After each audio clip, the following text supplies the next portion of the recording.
તમે બધા ભાગી જાઓ પછી, મોંથી અકળી જાઓ તો સંસારી થઈ જાય.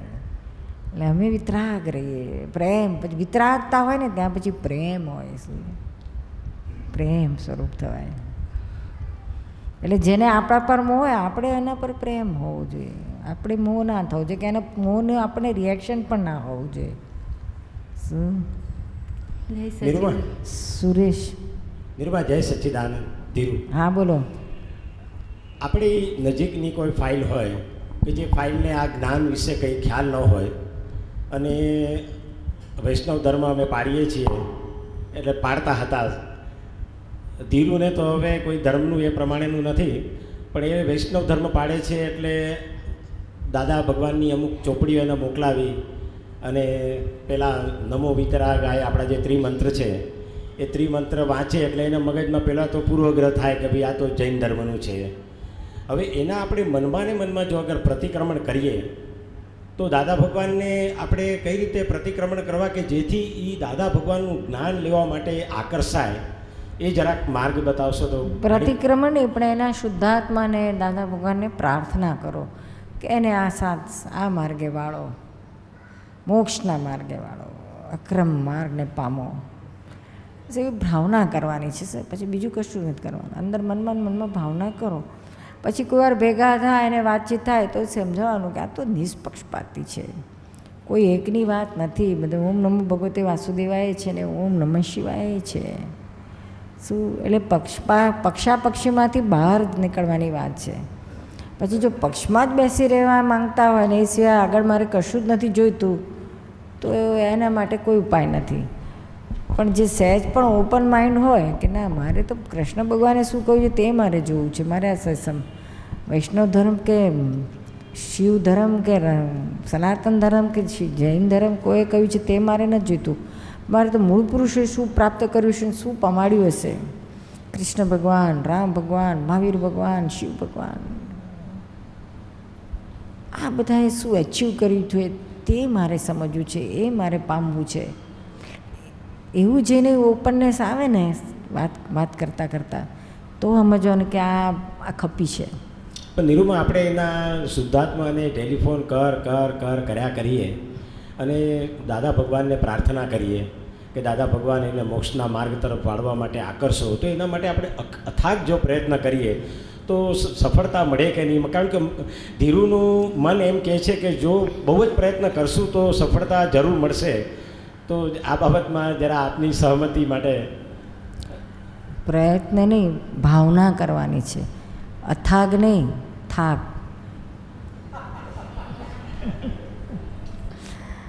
બહુ કરવા જેવું નથી. એક પ્રકારનો પછી આગ્રહ થઈ જશે તમારો. શું કરતા ભાવમાં આવી જશો કે આ રીતે પણ હું એને પમાડું. અને આપણે પમાડનારા છીએ જ કોણ? મહાવીર ભગવાને નહોતા પમાડી શક્યા ને કૃષ્ણ ભગવાને, રામ ભગવાન, કોઈ. તો એનું આપણે ભાવના કરો, પછી એનું વ્યવસ્થિત હોય તો જ પાછું બધું ભેગું થાય. આપણા તરફથી એવિડન્સ ભાવનાનો છે, પછી એટલું બધું ના હોય. અમે એવું નથી કરતા ને અથાગ છે ને અથાગ વળી. ભાવના રાખો, એ જ પ્યોર ભાવના જ કામ કરશે. પછી એમાં આ આગ્રહ કે અહંકારમાં ગયો ને એટલે પોઈઝન થઈ જશે, બગડશે ઉલટું. શું એટલે એવું બધું કરવાનું. જ્યારે એને બધાના શુદ્ધાત્માને નમસ્કાર કરો ત્યારે એ વ્યક્તિના શુદ્ધાત્માને નમસ્કાર કરીને દિવસમાં એકવાર પ્રાર્થના કરો કે ભાઈ એને પામો. પછી જ્યારે મળે કે સામા આવે કે ફોન આવે તેને શુદ્ધાત્માને ત્યારે પ્રાર્થના કરો. બહુ કરવાની જરૂર નથી, બસ ભાવના જ કામ કરશે. નિરૂમા, પણ એ લોકો ચોપડી વાંચે તો કંઈક એને એવું ભાવ થાય કે આમાં જવું છે. એ એનો સંજોગ બાજે ત્યારે ને ચોપડી વાંચે કે ના વાંચે તો કદાચ એવું કોઈ વાર આપણું એવું એને દેખાય કે અરે આ જ્યાં મારી નબળાઈ ઊભી થાય છે એમાં ત્યાં આની નબળાઈ નથી, માટે સમથિંગ ઇઝ વિથ હર એવું લાગે ત્યારે કંઈક થશે. ત્યાં સુધી આપણે આપણું કર્યા રાખો, આપણું પાકું કરો. શું અને જેને જે ખપી છે એ તો તરત પકડી લેશે આપણી વાત. આજના ના લઈ આવ્યા તમારા મિત્રને આવી ગયા ને એ આવશે બધા. પછી ઘણાનું લેવલ જ નથી હોતું. શું કરે? ના લેવલ હોય એટલે આપણે ગમે એટલું કરીએ તો પણ પકડાય જ નહીં. નિર્મળ, જય સચ્ચિદાનંદ. જય સચિદાનંદ. અહીંયા પણ એવો જ હશે કે જેને જ્ઞાન પ્રાપ્ત થવાનું છે એ જ એના જ સંજોગો ઊભા થશે અને એ જ દાદા પાસે અથવા તમારી પાસે જ્ઞાન લેવા આવશે. બધા સાયન્ટિફિક સર્કમસ્ટન્શિયલ એવિડન્સ જ્ઞાન મળતા સુધી વ્યવસ્થિત કામ કરે છે. મળ્યા પછી પુરુષ થાય છે, અને પુરુષ થયા પછી પુરુષાર્થ જાગે છે. એ પછી આ બધાથી પર થાય છે, પછી ઇન્ડિપેન્ડન્ટ થઈ જાય, સ્વતંત્ર થાય. પણ ત્યાં સુધી તો બધું સંજોગો જ ચલાવે છે, શું વ્યવસ્થિત. આપણે કોઈની સાથે આ ચર્ચા કરતા હોઈએ, એને આપણે એની પણ ઈચ્છા કરતા હોઈએ કે એ આ સત્સંગમાં આવે, એના માટે ન આવતા હોય કે ન એના ઓલા વિચાર ફરતા હોય તો આપણે એના માટે પસ્તાવો કરવાનો નહીં કે આપણે એના માટે ઓલું કરવાનું નહીં. એમ આ કશું નહીં. આપણે પ્રયત્ન કરો, પછી એને એક્સેપ્ટ થયું તો સારી વાત, ને ના થયું તો કશું નહીં. વ્યવસ્થિત, બેવું વ્યવસ્થિત. જુઓ સત્સંગનું મહાત્મ સમજાય છે,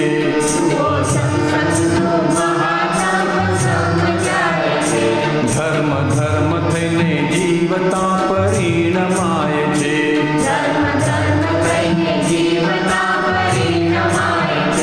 જુઓ સત્સંગનું મહાત્મ સમજાય છે.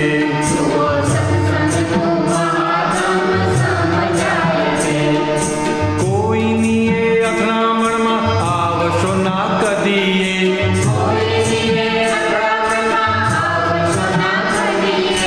આજ વાક્ય આરાધને મિલે મોક્ષ કહીએ.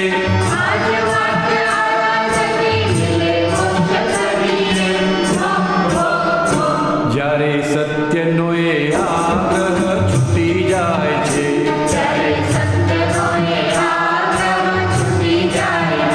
ત્યારે વિતરાગ સંપૂર્ણ ઓળખાય છે.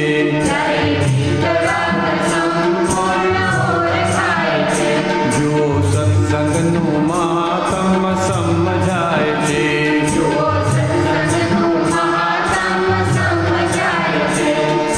આર્યા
સૌરાષ્ટ્ર પ્રાંતના સુરેન્દ્રનગર શહેરમાં આવેલ નિષ્પક્ષપાતી ત્રિમંદિરની ધજાઓ દૂરથી જ નજરે પડે છે.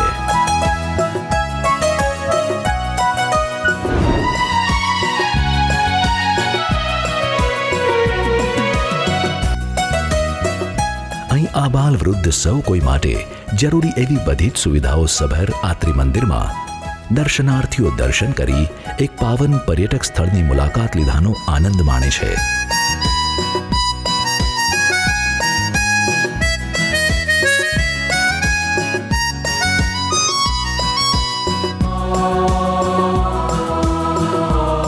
તો આપ પણ આવો અનેરો આનંદ માણવા Surendranagar ત્રિમંદિરે. It's Dada Bhagwan Foundation presentation. Trimandir Sankul, Adalaj, District Gandhinagar, Gujarat. Phone 9327 010101.